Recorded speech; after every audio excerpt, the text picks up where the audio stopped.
வணக்கம் ப்ரோ, உங்க நண்பன் சுரேஷ் பேசுறேன். இன்னைக்கு என்ன பார்க்க போறோம்னா ஏசர்ல லுக் லைக் புது கண்டிஷன். ஸோ நீங்க வந்து லேப்டாப் புதுசுனே சொல்லலாம் நண்பா, அந்த அளவுக்கு தெளிவாக்குற லேப்டாப்புங்க.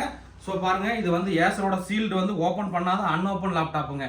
ஸோ நண்பர்களுக்கு இந்த லேப்டாப் ஏதாவது தேவைப்பட்டா வாங்கிக்கலாம் நண்பா. ஸோ இதுல வந்து நம்மளோட சப்ஸ்கிரைபரா நீங்க இருந்தீங்கன்னா இந்த லேப்டாப் வாங்குற நண்பர்களுக்கு பாத்தீங்கன்னா ஒரு மவுஸ் பிளஸ் வந்து மவுஸ் பேட் ஒன்று ஃப்ரீயா கொடுத்துடலாம், பிளஸ் வந்து கீபோர்டு ஸ்கின் ஒன்று ஃப்ரீயா கொடுத்துடலாம், பிளஸ் வந்து பேக் ஒன்று ஃப்ரீயாக கொடுத்துலாம் நண்பா. இந்த லேப்டாப்போட ப்ரைஸ் பார்த்தீங்கன்னா நமக்கு 23,000 ரூபா வரும் நண்பா. ஏசர் ஒரிஜினல் சார்ஜரோட கொடுத்துடலாம். இது ஓஎஸ் பார்த்தீங்கன்னா விண்டோஸ் 10 ஒரிஜினல் ஓஎஸோட வந்துருங்க. ஸோ இந்த லேப்டாப்போட மாடல் பாருங்க, Acer aspire A315_41 model. Display பார்த்தீங்கன்னா நமக்கு வந்து ஃபுல் ஹெச்டி டிஸ்பிளேவோட வந்திருக்கு நண்பா. ஸோ இப்போ இந்த லேப்டாப்போட பர்ஃபார்மன்ஸ் உங்களுக்கு காட்டுறேன் பாருங்க. ஸோ பாருங்க, CPU பார்த்தீங்கன்னா AMD Ryzen 5 சீரியஸுங்க. கோர் பார்த்தீங்கன்னா நமக்கு வந்து 4 கோர் வரும் நண்பா. ரேம் பார்த்தீங்கன்னா நமக்கு 8 GB ரேம் இருக்குது, 32 GB ரேம் வரைக்கும் சப்போர்ட் ஆகும். SSD பார்த்தீங்கன்னா வந்து 512 GB SSDயோட வந்திருக்குங்க.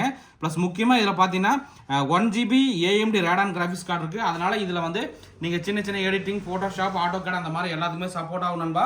நண்பர்களுக்கு இந்த லேப்டாப் ஏதாவது வேணா வாங்கிக்கலாம். இதில் ஒரே ஒரு லேப்டாப் குவான்டிட்டி தான் வந்திருக்கு நண்பா. இந்த லேப்டாப்போட ப்ரைஸ் பார்த்தீங்கன்னா 23,000 ரூபா வருங்க. நண்பர்கள் வந்து இந்த மாதிரி லேப்டாப் டெஸ்க்டாப் தகவல் தெரிஞ்சுக்கணும், நம்மளை வந்து ஃபாலோ பண்ணிக்க. இந்த வீடியோ பிடிச்சா மறக்காம லைக் பண்ணுங்க. ஓகே நண்பா, தேங்க்யூ.